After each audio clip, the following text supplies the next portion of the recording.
Now to growing concerns about the deadly coronavirus officially hitting the U.S. Here's what we know. Protesters here in D.C. have gathered near the White House throughout the day, and we just learned President Trump was moved to the White House bunker on Friday night during protests out of an abundance of caution. This as demonstrations across the country grow after last week's death of George Floyd. Breaking news after the U.S. warned all day of a full-scale Russian invasion of Ukraine, that it was imminent. Vladimir Putin has just addressed the Russian people moments ago, announcing what Putin called the start of a military special operation, in his words, to demilitarize. A news cycle is called that for a very specific reason. As something becomes popular and garners attention, it will be broadcasted on the news and social media repeatedly until that cycle dies down, and what was on the forefront of people's minds slowly gets pushed to the back to make way for whatever shiny new tragedy or event is popular at the time. Just as an example, on Thursday, February 24th, 2022, Russia invaded and occupied areas of Ukraine. In the weeks that followed, news stations and social media platforms were flooded with information regarding the invasion, videos coming from refugees trying to flee Ukraine, updates about where Russian forces were mounting, and what their potential next invasion strategies were, as well as reports from the ground giving people a look into what Ukrainians were going through at the time. But a few months removed from that incident, or even over a year removed, the coverage has dropped quite substantially. Since the invasion, it's estimated that nearly 200,000 Russian troops have been killed or wounded, with Ukraine seeing some 100,000 killed or wounded in action, with 30,000 civilian deaths. Obviously, this war didn't just stop because it isn't as prevalent on the news. And before I upset anyone with this long-winded introduction, this isn't meant to be a criticism of news outlets. They're simply doing their jobs, reporting on what is most relevant. This isn't meant to be a criticism of social media platforms. They're just a reflection of what is in the societal consciousness from the outspoken voices in society. This isn't even meant to be a criticism of society.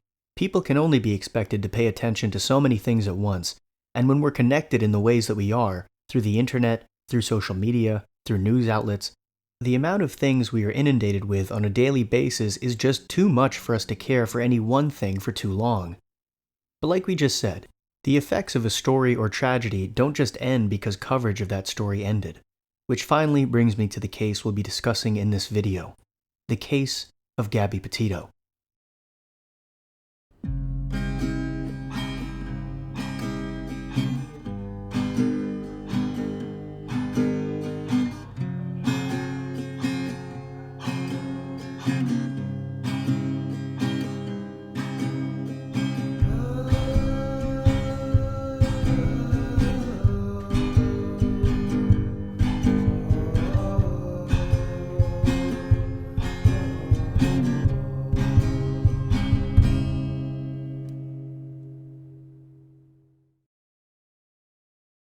The Gabby Petito case is an interesting one, not necessarily because of scope, but because of how much attention it ended up getting. It seemed like everyone in the United States, for the span of a few weeks, knew who Gabby Petito was. Everyone was invested in her story, what happened, and what the truth was. For me, the Gabby Petito case struck a chord because she grew up very close to where I did, on Long Island, New York. For others, it was the chilling Bodycam footage that was released. For even others, it was the fact that Gabby Petito reminded them of their daughter, or their niece, or sister, or girlfriend.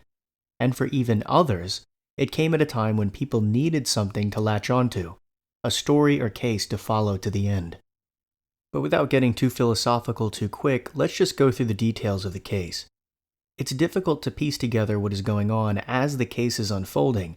There's so much info, so much breaking news, so many different outlets, but now, being a few years removed from it, it's easier to put the pieces together. So let's do that. Gabby Petito grew up in Blue Point, New York. She attended Bayport Blue Point High School, where she first met Brian Laundrie. After graduation, she moved to North Carolina, but eventually began dating Brian Laundrie and moved to Florida with him in 2019 to live with his parents in Northport. The two were even working together at a local Publix grocery store, where she was a pharmacy tech and he was a grocer, until the pandemic caused them to both quit their jobs. It was a little after this point that the two decided to go on a long road trip in a van, which they planned on documenting on their YouTube channel, Nomadic Static. Gabby Petito never goes outside. So, we are right outside Capitol Reef right now in a free dispersed camp spot, and we've been lucky so far at all the places we've stayed, but I'd say this is one of the best so far. Since we left New York, I've only set up my hammock once, and now we're all the way in Utah, and luckily enough I was able to set up my hammock in one of these trees. And we're kind of like in the desert. It is worth mentioning that at this time, no one had any reason to suspect that things between the two were any less than perfect. In the summer of 2021, Gabby and Brian took their van and drove back to Long Island for her brother's graduation, and from there, they began their trip proper. During that summer road trip in their van, they visited Monument Rocks, the Great Sand Dunes National Park, Zion National Park, Bryce Canyon, Mystic Hot Springs, and Canyonlands National Park. It was around this point on August 12, 2021, where a call was made to the Grand County Sheriff's Office in Moab, Utah, reporting something that they saw having to do with Gabby and Brian. Grand County Sheriff's Office. Were you able to get a description of the intoxication? Hi, can you hear me, sir? Yeah, I can hear you. Hi, I'm calling. I'm right on the corner of Main Street by Moonflower, and we're driving by, and I'd like to report a domestic dispute. Florida with a white van, Florida license plate, white land, gentleman Where's about it at? 5'6" beard. They just drove off. They're going down Main Street. They made a right onto Main Street from Moonflower. Or what were they doing? Cooperative, but what'd you say? What were they doing? We drove by, and the gentleman was slapping the girl. He was slapping her? Yes, and then we stopped. They ran up and down the sidewalk. He proceeded to hit her, hopped in the car, and they drove off. Okay, you said it's a white van? White van. I can give you the license plate if you give me 1 sec. I took a picture of it. What kind of white van? Like a big one? It was a smaller van with the license plate of, it was white. The 911 caller reported he saw a couple, Gabby and Brian, in the middle of what appeared to be a domestic dispute, and said that the man, Brian, was slapping the woman, Gabby. The caller also described the van and the license plate.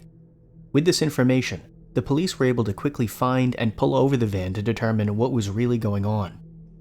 In between all this, in a photo from Gabby's phone with a timestamp of August 12, 4:37 p.m., shows the injury she likely sustained from being hit, which was what was reported in the 911 call. The infamous body cam footage that follows made its way to the public domain for all to see. At the time, with information being released so fast, it was difficult to tell exactly what it is that made this body cam footage so chilling. However, with hindsight, it becomes much more clear.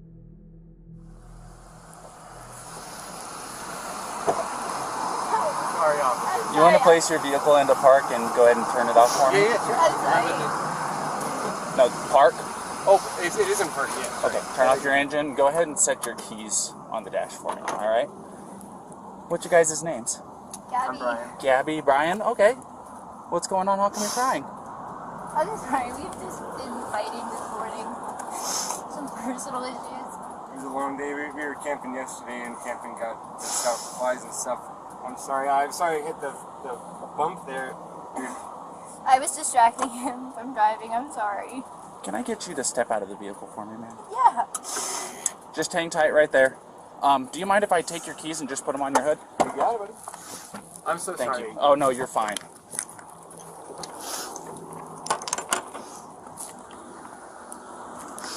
I'm going to go ahead and close your door, okay?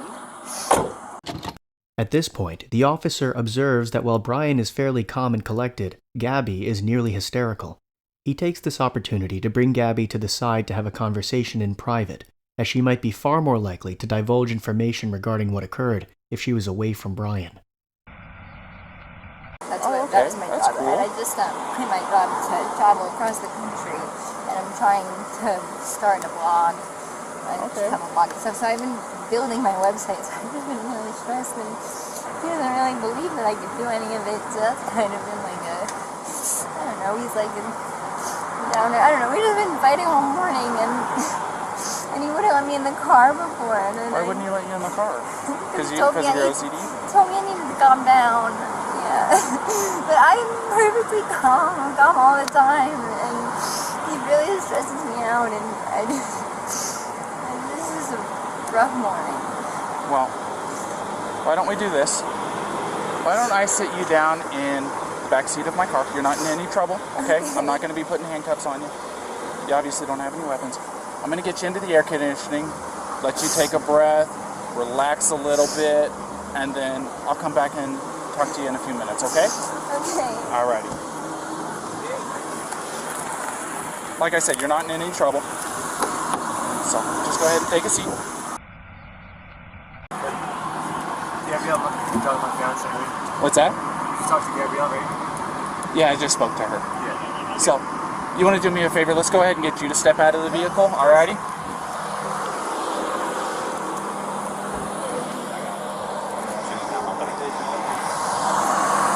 Come on over here. You're not in any trouble right now. So, tell me what's going on. She just gets worked up sometimes, and I try and really distance myself from her, so like I lock the car and I walk away from her. What happened this morning is that she's trying to start up like her own little website blog and everything, so I give her time, and we really had a nice morning, if anything, but she just got worked up because we were trying to get going and get our day going because we want to go like arches before the summer time. Okay. You want to tell me about those scratches on your face? She had a cell phone in her hand, that's why I was pushing her away, because she wanted I locked the keys so I could walk away. I said, let's just take a breather and let's not, go anywhere. Let's just calm down for a minute because she was getting a little worked up. And then she had her phone and was trying to get the keys to me, so I got in the way. I was just trying to, I know I shouldn't push, but I was just trying to push her away to go, let's just take a minute, step back and breathe. And she got me with her phone. Can I see your hand? Oh, you got a mark right here. Oh, that's from a wire. That's from a wire? Yeah. You want to tell me about hitting that curb? Hitting the curb was her grabbing the wheel. She grabbed the wheel? Yeah. She said, I can't believe we're getting pulled over, and then she grabbed the wheel. What about the speed? Did she take over the pedal on you? If I was going fast, I'm sorry. No, it's probably just the moment of like, I'm still shaking now. The adrenaline, seeing the lights flashing up, and then her gripping the wheel. So if I sped up, I'm sorry about that. Or if I was speeding beforehand, I'm sorry about that. Yeah, it took quite a bit to catch up to you. So, yeah. I'm sorry about that. We're just going into the park again to get water because we have a 6-gallon water container to fill up. So we're just grabbing water for the hike. Okay. And I was trying to keep everything calm and quiet because there's plans still to go for a hike, but it's good. I'm really sorry about that. Of course.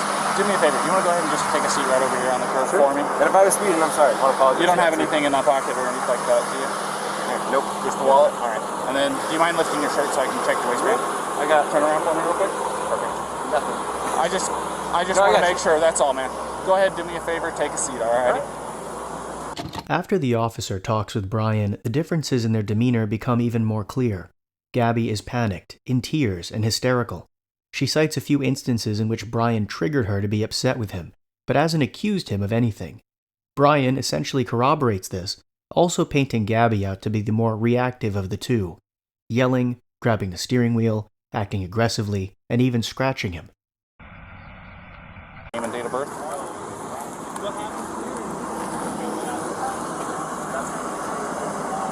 First name Brian, layman spellings, last name Laundrie, Lima Alpha Uniform, November, Delta, Romeo, India.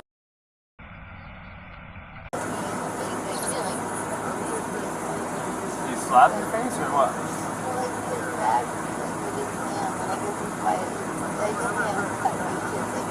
Yeah. Go ahead. Okay. So has he been drinking? No, we don't drink. Okay. What was up with his driving? This officer said he hit a curb. While you're driving? Well, he was there. While he was driving, you were hitting him? I'm not a lot.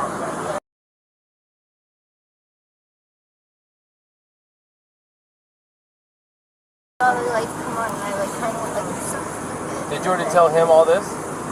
I didn't get that far into Okay, it. She so was hyperventilating a she's little saying bit. that they don't drink, but at the point when you lit them up, You don't drink or anything.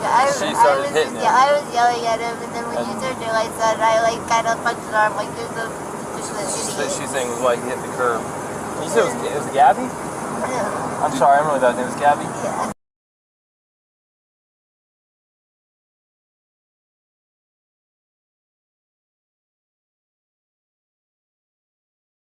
to meditate stuff, but you tend to have a lot of anxiety and stress. I have a lot of anxiety. And what's his name? Is it Brian?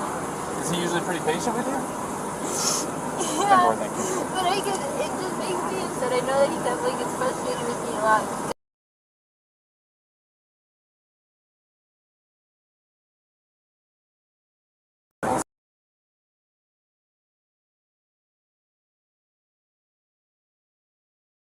Way of taking my anxiety and bringing it down, but my ex-wife, I'm just sharing, I know it's a little personal, but to help you understand, we would feed off each other's anxiety and it would spiral, you know what I mean? And it doesn't matter how much I loved her. It may be bad for your soul, just saying.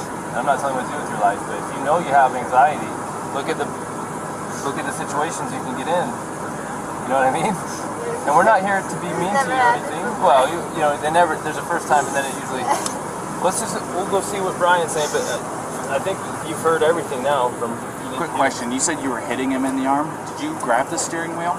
No, I didn't. You did not touch the steering wheel? I didn't touch the steering wheel, but only for like a second, because I just saw the lights come on, and it was more just like, you're an idiot. Like, you know.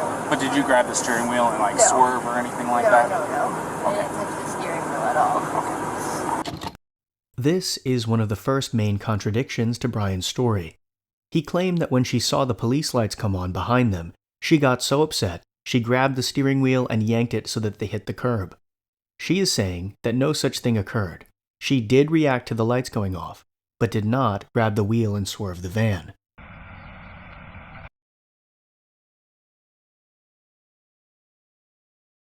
Had some marks on your neck.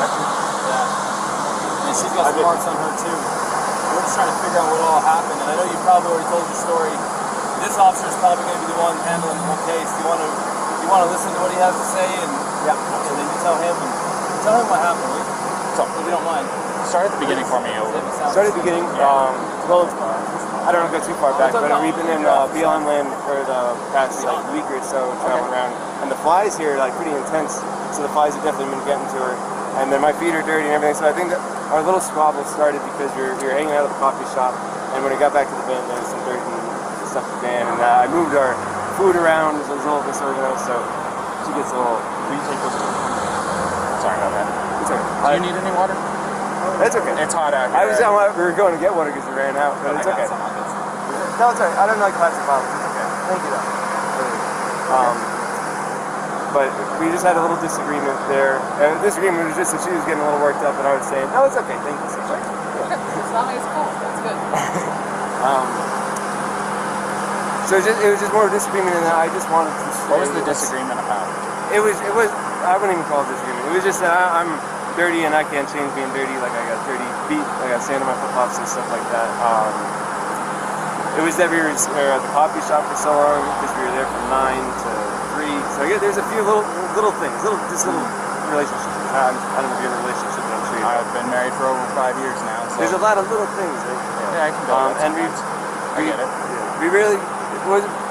We weren't physical before the point where I said, all right, let's just take a breather and like walk away for a minute. I'll lock the van up and I'll go for a walk this way, and you can go walk that way on the block. You know, there's that what is it called, Moonflower? Right, yeah. You know, nice areas. You can go either way. It's all shaded. So let's go for a little walk and breathe and come back. Because we're happy with it.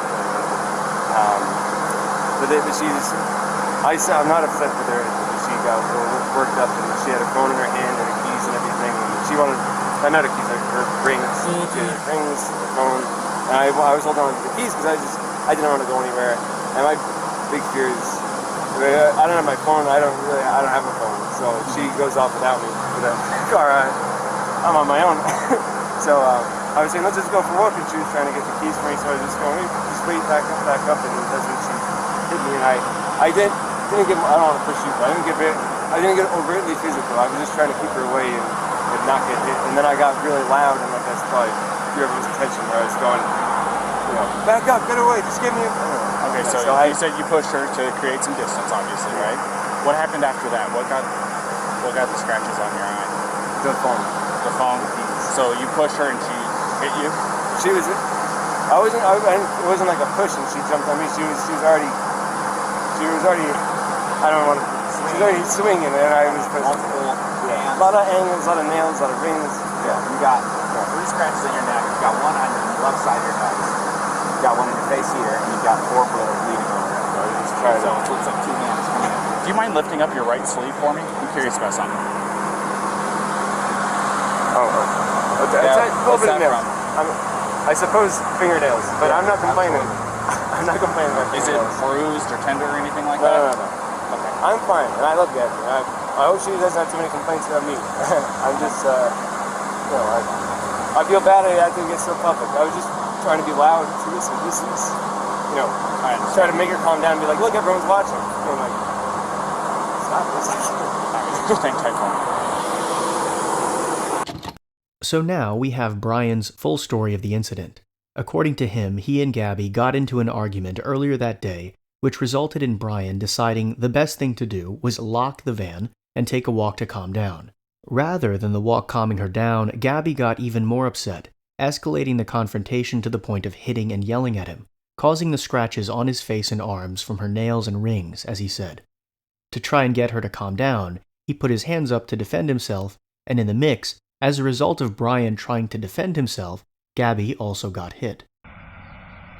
He said that he never saw the male strike the female. He saw the male trying to lock her out of the vehicle. She even told us that he was trying to lock her out, told her to go take a walk, so that she was trying to get in. She eventually couldn't get in and actually clawed her way in through the driver's door. He says, I don't understand why she's doing that. Well, I think it's because it was the only door that wasn't locked that she could get through. So she's trying to get in over him. He's trying to disengage from her. I guess he hung her backpack on the back probably so she would have her shit so that he didn't have to engage with her.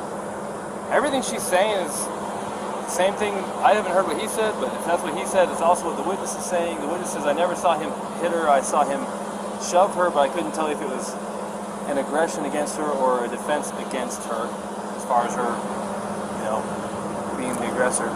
So at this point, unless the guy's screaming that he needs to go to jail and did something to this girl, it sounds to me like she is the primary aggressor. Yeah. Now, the problem with her being the primary aggressor is in incidents of domestic assault, be it a male or be it a female, we shall arrest. Now, that doesn't necessarily mean they have to go to jail. We can do a citation if it meets one of 3 criterion, which one of them is that we can ensure that they're not going to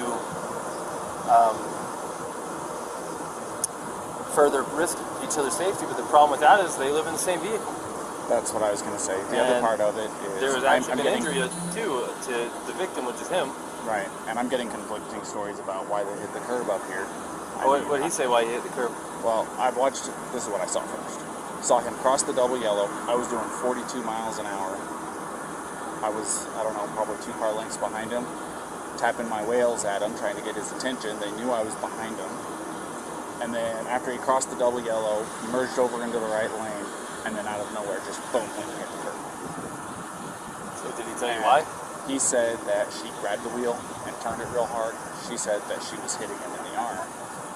So sounds legit. I mean, I'm sure if I'm driving and my arm's on the wheel and I'm getting hit in the arm, I'm probably pulling out the wheel. Yeah. And I'm sure it was a little of both, and usually the truth is somewhere in between. He's probably trying not to say that he hit her because he probably doesn't want her charged with assault, domestic assault. He probably would rather say she pulled the wheel than hit him.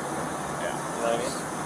So, unfortunately for her, we cannot treat, just because he's bigger and stronger, and even if he's not willing to press charges, we can't treat this differently than if it was a male on female violence. Yeah. And we're going to have to charge her, and we can do a citation if there's some arrangement that can be made to separate them, and then we have to let them know that there's no contact order in effect. Yeah. And we have to let him know the only way to drop it is to go into the police department during business hours and fill out a waiver, which, by the way, what's today? Thursday? So it won't be till tomorrow. I know, they're till noon, I think. Yeah. Which I'm sure he's going to want to drop it. Well, the other part of it is they said that they've been on 4 or 5 months that they've been living out of this van together. Well, this is really bad news, so let's talk to him first. Now, knowing how all these events ultimately play out, chances are you're listening to the conversation between the 2 officers regarding this encounter, and your anger is slowly building. Based on the conversations with both Brian and Gabby, they conclude that Gabby appears to be the primary aggressor in the situation, and because of that, she will have to be charged. Now, The gut reaction to watching this could be, how could they not see how upset she was? How could they not tell that he was being abusive? How did they not push harder? She's obviously hysterical. What if he threatened her into saying what she said so he wouldn't be charged as the primary aggressor? These are all valid points. However, if you go by just what was said in their impromptu interviews on the side of the road, on paper, the stories match up. Gabby was hysterical and said that she had severe anxiety and implied that she reacts aggressively to Brian when she's upset. Brian said the same thing. He said that she hit and scratched him and he has marks to prove it. And based only on that information, the police draw the conclusions that they do in the clip that you just saw, albeit the wrong conclusion. However, the one thing that is definitely not accurate is what he says regarding the 911 call. What were they doing? We drove by and the gentleman was slapping the girl. He was slapping her? Yes, and then we stopped. They ran up and down the sidewalk. He proceeded to hit her, hopped in the car, and they drove off. Actually, in the state of Utah, we don't have discretion on some things. Like, for example, if I pull you over for speeding and I want to give you a warning, I can do that because it's under Class A, it's a Class B or under. If I want to give you warnings for all kinds of stuff, I can, but there's a few things I can't. When I say I, the police, I'm not in charge of it. One of the things that the state legislature doesn't give us discretion on is charges when it comes to a domestic assault. And it sounds like you guys are living together, so you meet the statute for domestic partners. And you do have injury, and both an independent witness, probably the next one we're going to talk to as well, which we haven't talked to yet, but the one we did talk to, and your own companion have made it clear that she was the primary aggressor and that she was striking you and that you received injuries. You haven't admitted to striking her. She has not admitted to striking her. The witness did not see you strike her. So at this point, you're the victim of a domestic assault. That even if you didn't want to pursue this, we don't have a choice. The best thing we can do to not, the law says we have to charge her. It doesn't say we have to put her in jail. Okay, but it also says we have to separate through a no contact order, and we have to put her in jail if we cannot separate. And the little problem here is you guys are out of Florida living in the van together. How are we supposed to separate you guys? Now I don't want to take this small 20, what is she? A 22-year-old blonde hair, blue-eyed that you could definitely defend yourself against, but at the same time, we can't say because you're a male and she's a female, we can't treat this different than if you were the male hitting her. Or we got to treat it the same. Yeah, no. So she's kind of in a tough spot. So unless you have an idea about how she could not go to jail and be separated, you have friends in town, somewhere she could stay. Tomorrow, if you want to, it's up to you. You can go to jail? You can't because we don't have a charge for you. Now tomorrow, if you wanted to be with her again tomorrow, I'm gonna take your radio. if you want to be with her again tomorrow, because it's after 5, so our office is closed, so you can go to the police department, fill out a waiver to drop the no contact order so you guys can still be together, which is going to have a court date online. In a week or two, she's going to have to show up for a court date online and answer it. The prosecutor might drop it. They might say, for example, if you're not willing to pursue it, that's your decision. I was going to say, it definitely is. I'm not going to pursue anything. It's about fiancé. I love her. It's probable. I'm sorry that I had to get so public. So I just want to get like the checklist of things I got to do to get rid of this. So you want her back? Well, she'll get a paper with a court date. How do I get rid of it? Well, the court date has to be attended in order for them to decide whether they need to continue or drop it. First, it's just an initial appearance to say, are you who we think you are? Yes. Do you understand the charges been brought against you? Yes or no? Yes or no, the answer. Him first. And I don't have anyone saying that he actually punched you aggressively. It sounds like it was shoving in a manner that was probably more consistent with trying to prevent you from entering the van or to get space from you, not to assail you. Does that make sense? So if the tables were turned and he was beating on you and you were shoving him, of course we're going to look at it like, oh, of course she's defending herself to get away from this guy. Well, we're kind of looking at it the same way with him, and we have to treat both fair, even if he's a bigger male and you're a smaller female. The law doesn't say, hey, Officer Pratt and Officer Robbins, you can treat people different based on gender under the same, so we can't. Even if it makes no sense that because you probably could not physically destroy this man the way that he could if he attacked you, we can't treat you different, okay? So all that long-windedness I'm giving you right now is leading up to the fact that if I pull someone over for speeding, I have the right to give them a warning. I have something called officer discretion. But in the legislature in Utah, they have made a law that if we have a domestic assault, they don't trust the police to make good decisions because too many cops have made bad decisions. So they say, we're not going to give you discretion. We're going to write a law that says if you have a domestic assault, whether it's male on female or female on male, whoever the primary aggressor is has to be charged. No choice. You don't get to give them a warning. It doesn't even matter if they're barely hurt at all and the guy doesn't want to press charges or the girl doesn't want to press charges. We don't have a choice. We literally have no choice. He does not want to press charges. He says you guys are a team. He says you're his fiance. He says he loves you. He says he doesn't want anything to happen. But we are explaining to him that we don't have any choice in this. So we're trying to get a local victims advocacy group called Sea Haven to get him a hotel for the night so that you can have the van, because they won't give you the hotel because you're the one who is the primary aggressor. So they're going to consider him the victim. So they're going to get him a hotel. So he wants you so that you don't have to go to jail, because the only thing we can do is take you to jail. He says, well, so she doesn't have to go to jail, then I will accept Sea Haven's help if they'll give me a hotel, and then she can have the van so she doesn't have to go to jail. She can just have a ticket. When you get the ticket, it's going to give you a phone number to call, and they're going to give you a court date, and that court date will probably be online. Do I have to come back to Utah? No, it'll be online. You have a smartphone? Yeah. So you can. I go to court. You're okay. Sorry, I've never heard of this. I didn't know Yeah. this was in When Utah. COVID happened, they switched all the court from in person to online. So when I go to court now, I have a ticket for hitting the curb or something, please, because we're okay. Like, where does it? I understand, but we don't have any, like. Listen, if I had any discretion in this, I would separate you guys for the day and just give you warnings to stop hitting each other. But I lawfully don't have discretion here. I don't have any. Because somebody said something, like a witness said something. But there's two witnesses, and then there's what you said and what he said, and guess what? It all matches nicely that you were the primary aggressor, and that the injuries he has were caused by your aggression towards him. Even if he doesn't feel hurt, even if he doesn't want to press charges, there's nothing any cop can do about it. It's written into the law. I don't. Normally we take people to jail, but he's trying to work it so you can just have the van.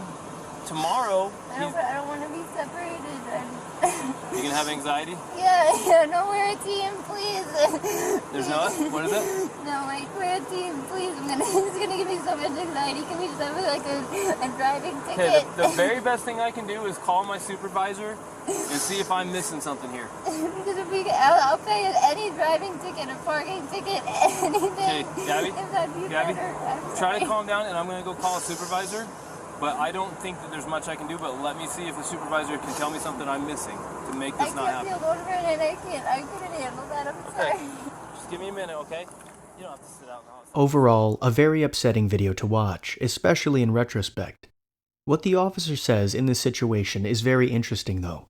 He says that due to many officers making bad judgment calls in regards to cases involving domestic violence, the aggressor in the domestic violence situation must be at the very least charged, male or female.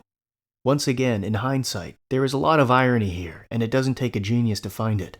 And although we don't get an in-depth view of the inner workings of Gabby and Brian's relationship, we can make the assumption, especially in hindsight, that all was not as chipper as it appeared on social media. And Gabby, in fact, was the victim of an extremely abusive relationship, both emotionally and physically, by Brian Laundrie.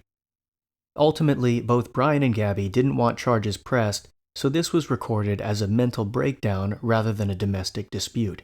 Gabby was not arrested or charged, but arrangements were made for the couple to separate for the evening and spend the night apart. After this incident on August 17th, Brian Laundrie left Gabby behind and flew back to Florida, saying he needed to clear out a storage locker and rethink their plan to extend their road trip. In the meantime, Gabby stayed at the Fairfield Inn & Suites near Salt Lake City. On August 23rd, Brian flew back to Utah to rejoin Gabby, and they checked out of the hotel on August 24th to continue their road trip. The next day, Gabby's mother Nicole spoke to her daughter and all seemed well. Gabby told her mother that the pair planned on traveling from Utah to Grand Teton National Park in Wyoming and then Yellowstone National Park. Later that day, Gabby posted a photo on her Instagram of a picture taken of her in Ogden, Utah. There were scattered reports of eyewitnesses seeing the two together over the next few days. On August 27, 2021, Gabby's mother got a text from Gabby saying that she was going to continue the road trip in the van alone, and that Brian was going to camp out by himself while Gabby continued on. After this point, no one spoke with or saw Gabby Petito again. From this point forward, there are two main sightings that, looking back, were much more meaningful than they seemed at the time. The first was another couple who were also vlogging. Their van life journey came across a van which they later on determined to be Gabby Petito's van. Some who have seen this video claim you can see the door open as the couple approaches, and then suddenly close, as if whoever was in the van didn't want passerbys to see what was inside. On August 27th, 2021, we got camera footage going through the Grand Tetons Park around 6 to 6:30 p.m.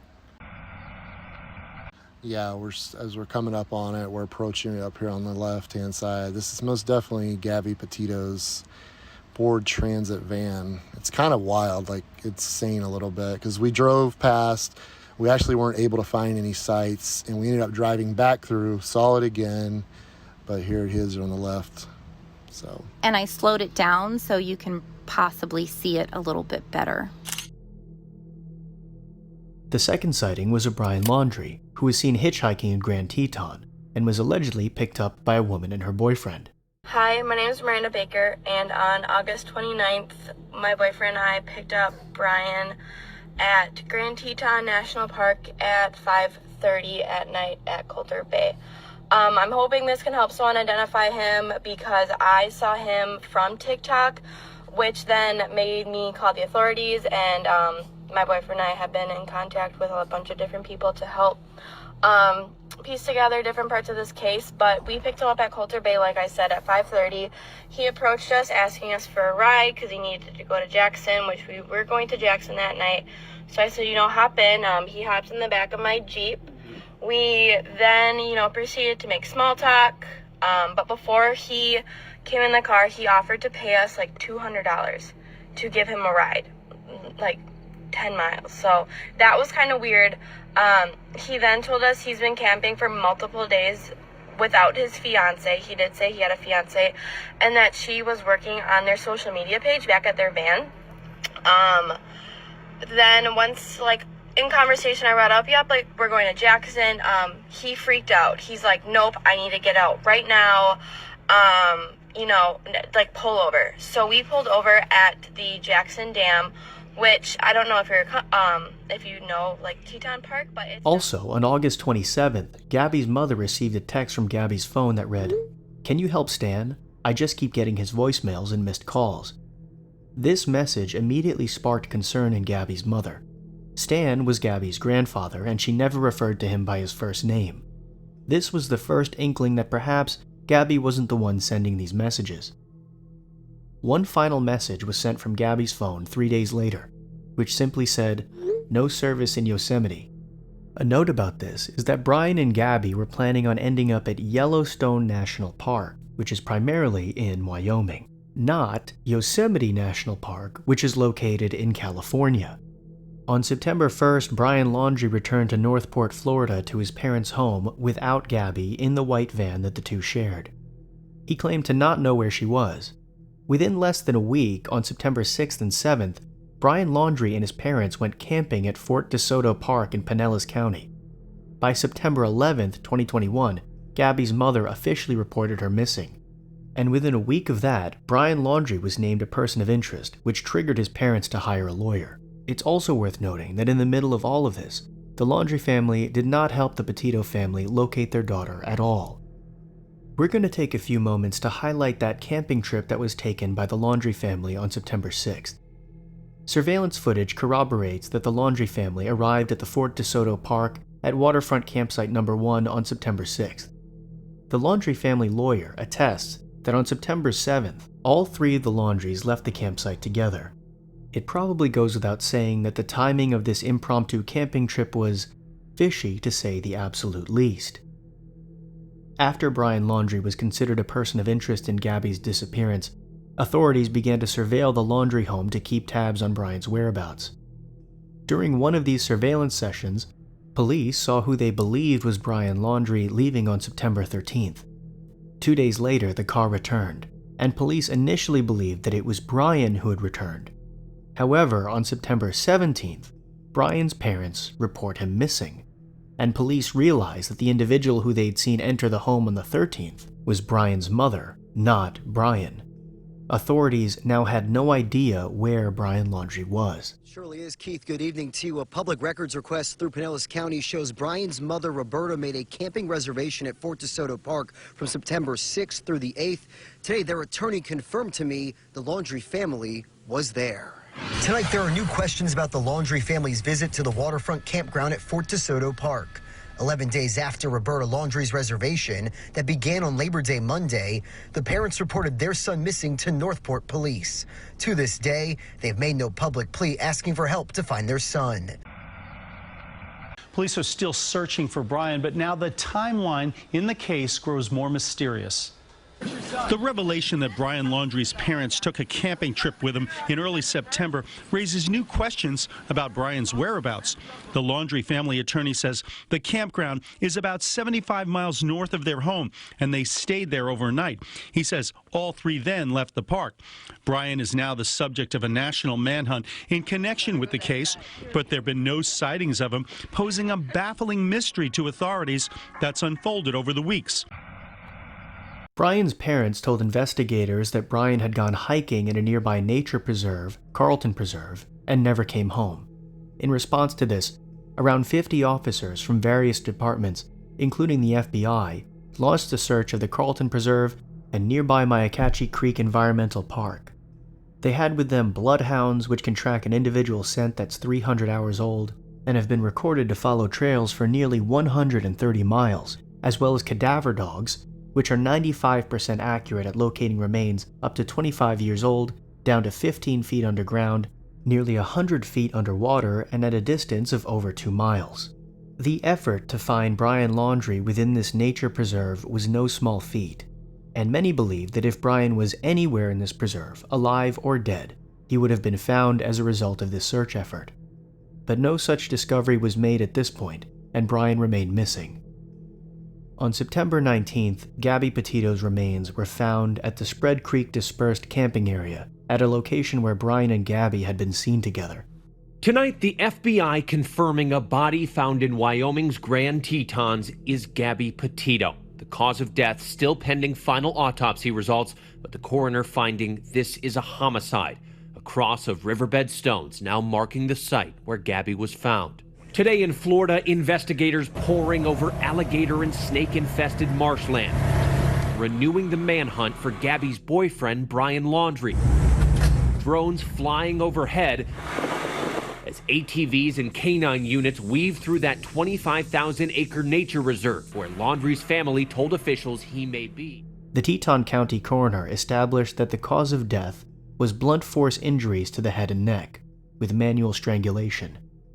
Now, efforts to find Brian Laundrie only intensified, and 4 days after Gabby's remains were found, the United States District Court for the District of Wyoming issued an arrest warrant for Laundrie for unauthorized use of Gabby's debit card to obtain $1,000 or more.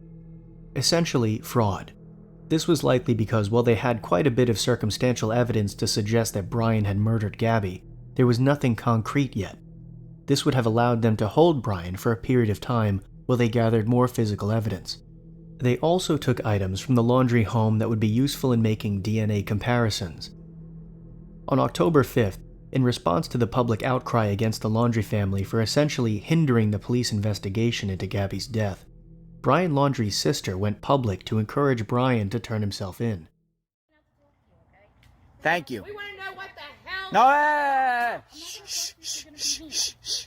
We have fully cooperated with the police since September 11th when they called. I did not say that I saw my brother. I said I haven't been able to speak to him in reference to the time when I was called by the police.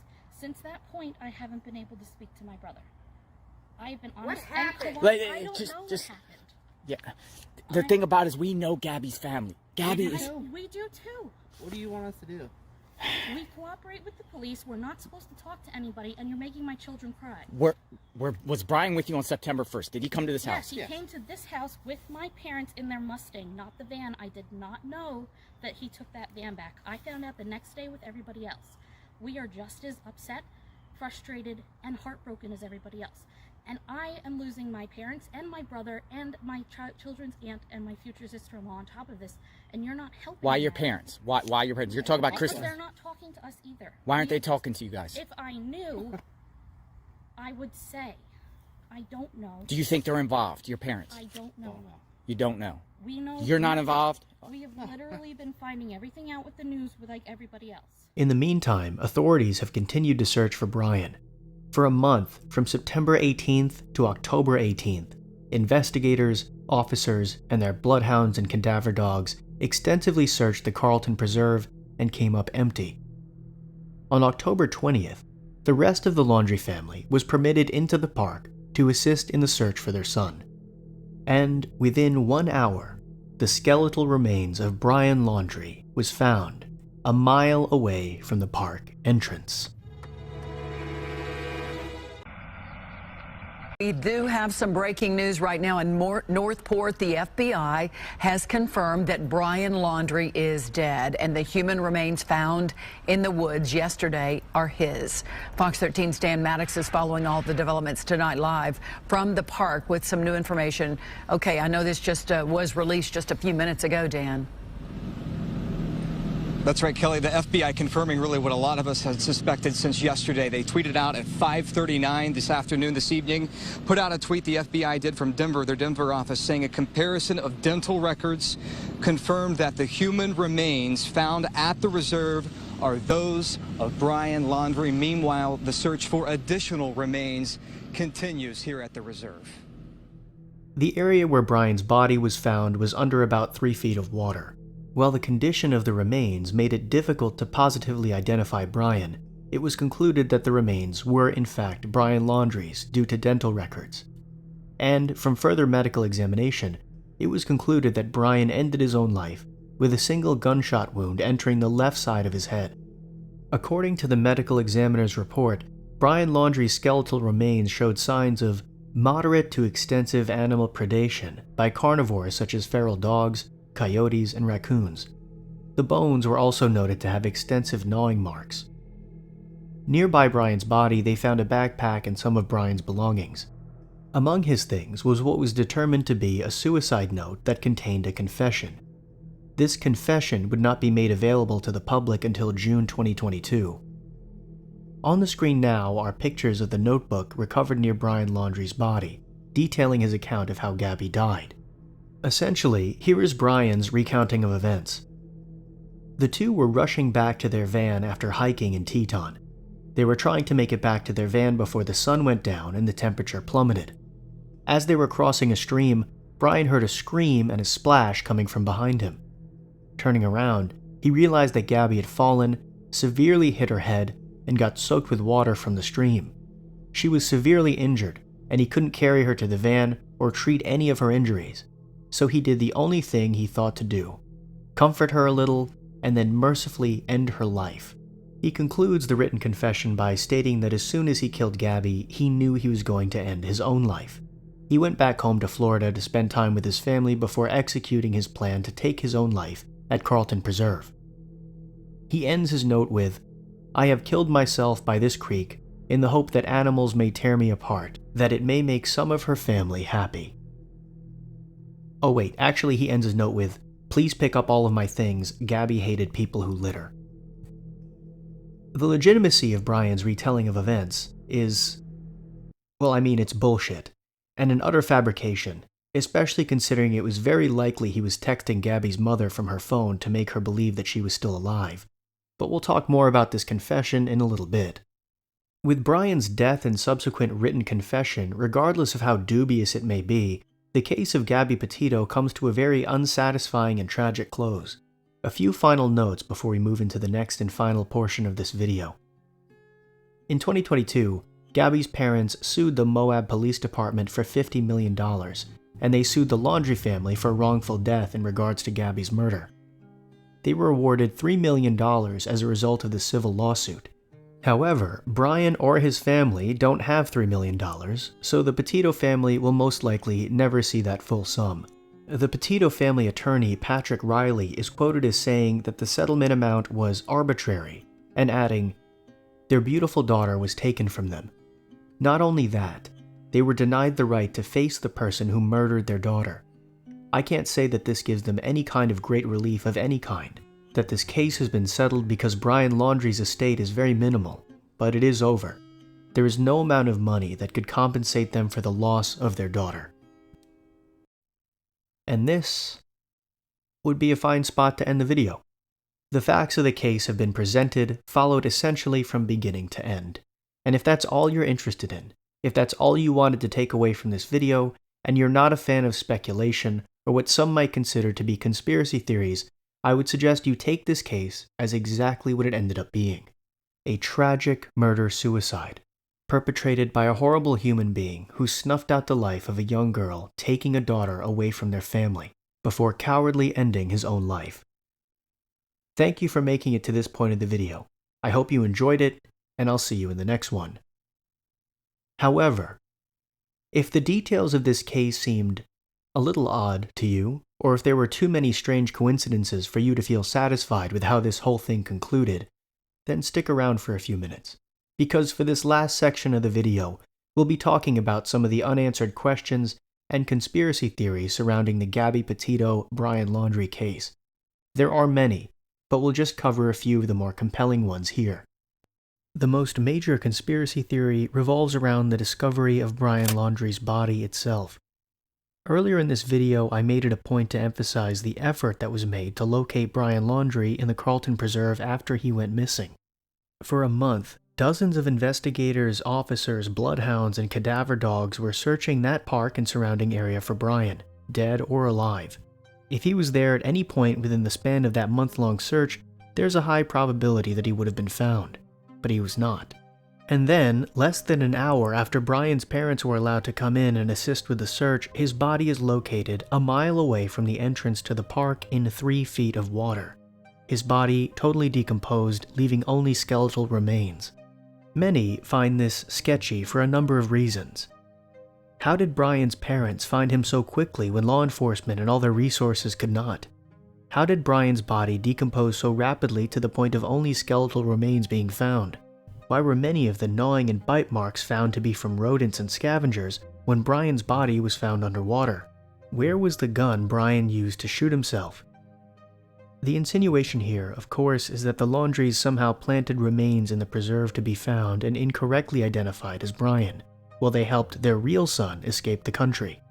Those who view this case as more open and shut have rebuttals to the aforementioned questions. How satisfying those answers are depend on who you ask. Brian's parents were able to find his body so quickly because they knew the spots he liked to hike and visit when he came to that preserve. Brian's body decomposed so quickly because of the water and Florida heat. The annual bite marks were made on Brian's remains before it was submerged in water. The gun could have sunk to the bottom of the swamp or been lost in some other way. As we said, how important or unimportant these points are depend on the individual and their perspective on the case. Another point of contention is Brian's confession letter itself. Obviously, the confession is total BS, but what is interesting is information that came out later on. The Petito's attorney, Pat Riley, claims to have spoken with an investigator from the FBI and stated that there was a second confession that Brian had made, which was digital, and possibly a third confession which was in written form, similar to the first. It's worth noting that all 3 of these confessions were said to be slightly different. The insinuation obviously being that these confessions were planned out and staged by the Laundrie family, and Brian made these drafts of his confessions before settling on the one that would eventually be found near his body. The counterpoint to this is obviously no one has seen these alternate confessions, and other than word of mouth, there's currently no real way of verifying that they exist. The last point we'll cover here, and trust me, there are more, is the burn after reading letter. This was a letter that was written to Brian by his mother, Roberta Laundrie. The existence of this letter is not in question, as it has been confirmed by attorneys on both the Petito side and the Laundrie side. The contents of the letter are interesting to say the least. In this letter, which Roberta Laundrie instructed her son to burn after reading, there are multiple mentions of her loving her son so much that she would help Brian bury a body and cover up a murder. It is not clear whether this burn after reading letter mentioned Gabby.